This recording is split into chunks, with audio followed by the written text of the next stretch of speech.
Pernah lihat orang pakai api di kandang ayam buat ngusir guram? Kelihatan ekstrem, tapi ini praktik lama yang masih dipakai di beberapa tempat.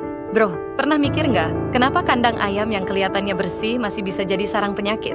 Nah, disinilah Sanivir disinfektan jadi senjata rahasia peternak cerdas. Ini bukan semprot biasa, tapi disinfektan fumigasi yang menyebar ke tiap sudut kandang buat menekan virus, bakteri, dan jamur yang nggak kelihatan. Dulu bahkan ada peternak di Cina yang mengasapi anak ayam buat ngusir kutu. Secara teori bisa jalan, tapi risikonya gede karena paru-paru DOC super sensitif. Makanya peternakan modern nggak lagi main api, tapi ngamankan lingkungannya dulu. Ingat, kandang kelihatan bersih belum tentu aman, tapi yang didesinfeksi dengan benar, itu baru game changer.